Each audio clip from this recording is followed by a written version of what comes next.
कहते हैं बुद्ध ने घर बार क्यों छोड़ा।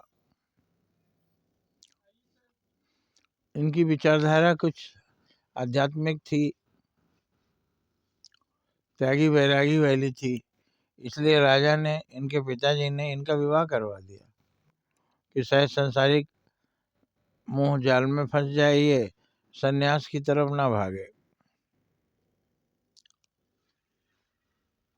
एक सुंदर राजकुमारी से विवाह करवा दिया। फिर इनको एक पुत्र भी पैदा हुआ, तो काफी समय रानी के साथ रहे, पुत्र पैदा हुआ। लेकिन इन्हें बराबर एक विचार कौंधता रहता था। ये घूमते हुए इन्होंने एक लाश को देखा, शव यात्रा। उन्होंने कहा कि ये क्या है, तो बोले कि आदमी मर गए हैं, इनको जलाने लोग ले जा रहे हैं। बड़ा दुख हुआ उनको, क्या आदमी मर भी जाता है फिर उसको जला दिया जाता है। एक बीमार को देखा, एक बूढ़े को देखा, बूढ़ा लाचार चल रहा है, उसकी सहायता के लिए उसके आसपास कोई नहीं है। ये बूढ़ा चल नहीं पा रहा है, इसका क्या कोई नहीं है। बीमार को देखा, कहीं गरीब को देखा, खाना मांग रहा है, भूखा हूँ कुछ दे दो भैया, प्यासा। ये सब दो संसार के दुखों को देखकर वो सोचने लगे, संसार ये दुख क्यों है और ये दुख क्यों नहीं दूर हो रहा। क्यों किसी के पास बहुत सारा सुख है और क्यों किसी के पास बहुत सारा दुख है। यही विचार उनको बहुत परेशान करता था। सत्य की खोज के लिए, इसके समाधान के लिए वो घर से एक दिन पत्नी और बच्चे को सोता हुआ छोड़कर चले गए। बेटा बड़ा हुआ होगा, राजा ने उसको राजगद्दी सौंपी होगी, लेकिन बुद्ध वहां से मुक्त हो गए। बल्कि एक संतान होने के बाद उनकी एक जिम्मेदारी खत्म हो गई कि मेरे पिताजी को एक वारिस मिल गया और अब मैं मुक्त होकर जा रहा हूँ।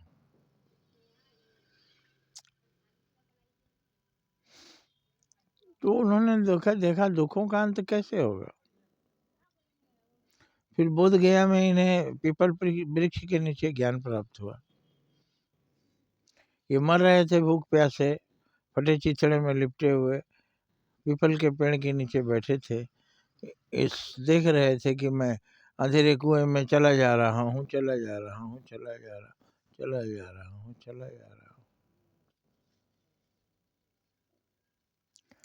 फिर इन्हें आया अचानक, काफी देर के बाद एक ज्योति दिखाई दी और वो ज्योति इनकी नजदीक आती हुई दिखाई दी।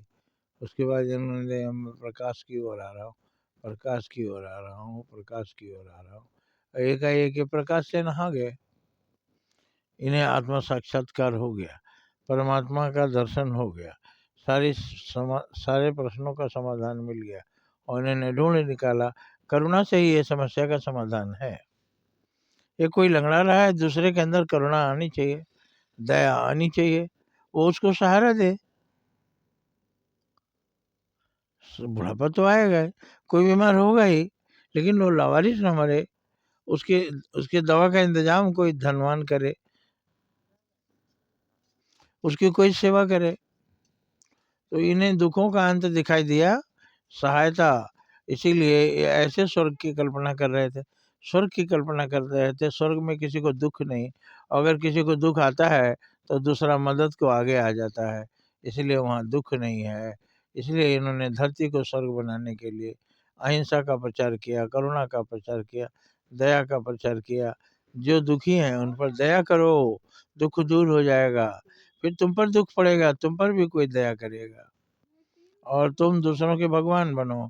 जब किसी को तकलीफ है, तुम दया करोगे, उसकी मदद करोगे, तो तुम्हें भगवान ही समझेगा। इसलिए आदमी से भगवान बनो, दानी बनो, महान पुरुष बनो। ये है बुद्ध का ज्ञान। जय हिंद, जय भारत।